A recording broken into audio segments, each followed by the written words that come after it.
काजल अपने 5 साल के भाई के साथ रेलवे स्टेशन पर टॉफ़ी बेचा करती थी, लेकिन वहाँ पर उसका काम ज़्यादा अच्छे से नहीं चल रहा था। इसीलिए वो दोबारा सड़क पर ही टॉफ़ी बेचना शुरू कर देती है। वहीं पर कुछ ही दूरी पर पिज्ज़ा वाला एक ठेला था, जहाँ पर बहुत भीड़ लगी हुई थी। उसे देखकर यहाँ इतने सारे लोग बैठकर क्या खा रहे हैं, ये क्या है? ये सोचकर काजल उससे पिज्ज़ा खरीद कर खाने लगी। वो उसे बहुत ही स्वादिष्ट लगा। अरे वाह, ये तो बहुत ही स्वादिष्ट है। न जाने इसे कैसे बनाते हैं। ऐसा सोचकर काजल अपने भाई को भी पिज्ज़ा खिलाती है और उसे लेकर घर चली जाती है। अगली सुबह भाई ने अपनी बहन से खाना मांगा। रुक जा मेरे भाई, तेरे लिए ही तो खाना बना रही हूँ। फिर उसने अपने भाई को खाना खिलाया और खाते खाते सोचने लगी। मुझे जल्द से जल्द कोई और काम ढूंढना होगा। इस काम से तो कोई फायदा नहीं हो रहा, कुछ करना होगा। वो ये सोच ही रही थी कि अचानक उसे कल खाया हुआ पिज्ज़ा याद आया। मुझे ये पता लगाना होगा कि वो कैसे बनाते हैं और मुझे खुद ही बनाना होगा। वो ये सोचकर भाई को साथ लेती है और पिज्ज़ा बनाने वाले के पास जाती है और बोलती है, अंकल, आप ये पिज्ज़ा कैसे बनाते हो, मुझे बताओगे? अगर आप मेरी मदद करोगे तो मैं भी ऐसा पिज्ज़ा बनाकर बेचना चाहती हूँ। उसके ऐसा पूछने पर उस आदमी ने कहा, अच्छा, तो तुम मेरी बराबरी करना चाहती हो? सुबह सुबह दिमाग खराब कर रही हो, जाओ यहाँ से।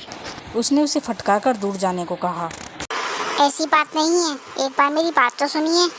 वो बोल ही रही थी कि इतने में ही उसने उसे धक्का मार दिया। तभी वहाँ से गुजरती हुई एक औरत ने उन्हें देखा। अरे क्या हुआ बेटा, क्या हुआ? और आप इस तरह बच्चों को क्यों धकेल रहे हो? उसके पूछने पर उस आदमी ने सारी बातें उस औरत को बता दी। तब उस औरत ने कहा, आप भी हद कर रही हैं। अरे वो अपना गुजारा करने के लिए आपसे पूछ रही है और आप उसे धकेल रहे हैं। छी। उस दुकानदार को डांटने के बाद वो औरत उन दोनों बच्चों को दूर कहीं लेकर जाती है और कहती है, बेटा, क्या तुम्हारा इस दुनिया में कोई नहीं है? और ये लड़का किसका है? ये मेरा छोटा भाई है। हाल ही में हमारे माता पिता का देहांत हो गया था। तब से हम दोनों भाई बहन रेलवे स्टेशन पर टॉफ़ी बेचते हैं, लेकिन अब मेरा व्यापार ठीक नहीं चल रहा है। इसीलिए मैं पिज़्ज़ा बनाने की विधि जान रही थी, क्योंकि वहाँ पर पिज़्ज़ा की दुकान पर बहुत भीड़ रहती है। लेकिन उसने तो मुझे डांट कर फटकार कर भगा दिया। ऐसा बोलकर वो दोनों रोने लग जाते हैं। ओहो बेटा, ठीक है, चिंता मत करो। ऐसा करो, तुम ये मोबाइल रख लो, इसमें ही पिज़्ज़ा बनाने की विधि देख लेना। उससे तुम फिर खुद का व्यापार शुरू कर सकती हो। इस बात को सुनकर काजल ने हामी भर ली। फिर काजल ने फ़ोन में घर आकर पिज़्ज़ा बनाने की विधि को अच्छे से देखा और उसने घर पर ही पिज़्ज़ा बनाने का कोशिश की। 4 बार में पिज़्ज़ा ख़राब बना, उसका टेस्ट अच्छा नहीं था। लेकिन चौथी बार में पिज़्ज़ा बहुत ही स्वादिष्ट बना, जिससे काजल बहुत खुश हो गई। सुन भाई, आपकी बार पिज़्ज़ा बहुत ही अच्छा बन गया। अगर मेरा ये काम चल गया तो हमारे सारे दुख दर्द खत्म हो जाएंगे।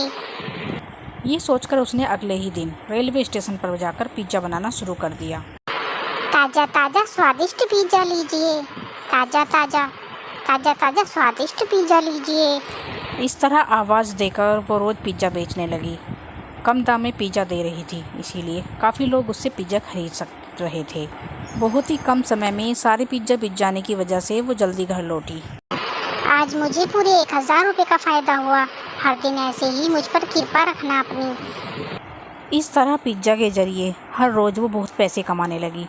कुछ ही समय में उसने रेलवे स्टेशन पर अपनी पिज़्ज़ा की एक छोटी सी दुकान स्टोर कर दी और वहाँ पर वो अपना व्यापार करने लगी और उसने काफ़ी पैसा कमा लिया। इन सब के पीछे उस औरत का हाथ था। ये सोचते हुए वो घर लौटी। अपने माता पिता की तस्वीर के सामने खड़े होकर उसने कहा, माँ बापू, आपके बिना हमारी ज़िंदगी बिल्कुल दुर्बल हो गई थी। आज हम 3 वक्त की रोटी खा पा रहे हैं, तो इन सब के पीछे उस औरत का हाथ है। उसका उपकार मैं कभी नहीं भूलूंगी। वो जहाँ भी हो बहुत खुश रहे। ऐसा आशीर्वाद आप उन्हें देते रहना और मुझे भी आशीर्वाद देना कि मैं हमेशा अपने पिज़्ज़ा की दुकान को। वो बातें कर ही रही थी कि इतने में ही पिज़्ज़ा का व्यापार करने वाला वो व्यक्ति उसके घर आ जाता है।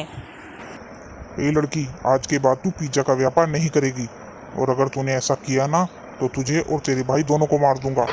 क्यों भला? मैं तुम्हारे बराबर में ठेला थोड़ी लगाती हूँ, मैं तो रेलवे स्टेशन पर बेचती हूँ। तूने वहाँ पिज्जा बेचना शुरू किया है, तभी तो वहाँ पर मेरे ग्राहक कम हो गए हैं। इतने में काजल की सहायता करने वाली वो औरत भी वहाँ जाती है। तुम ऐसा ही कुछ करोगे, इसीलिए मैं काजल पर नज़र रख रही थी। मैंने सब कुछ रिकॉर्ड कर लिया है, मैं पुलिस को सब कुछ दिखा दूंगी और तुम्हें पता चल जाएगा। अरे नहीं नहीं, ऐसा कुछ मत करना, मैं कुछ नहीं करूँगा, मैं जा रहा हूँ। ऐसा कहते हुए वो घबराकर वहाँ से भाग गया। काजल रोते हुए उस औरत के गले लग जाती है। बेटा, तुम्हें रोने की कोई ज़रूरत नहीं है, तुम चिंता मत करो।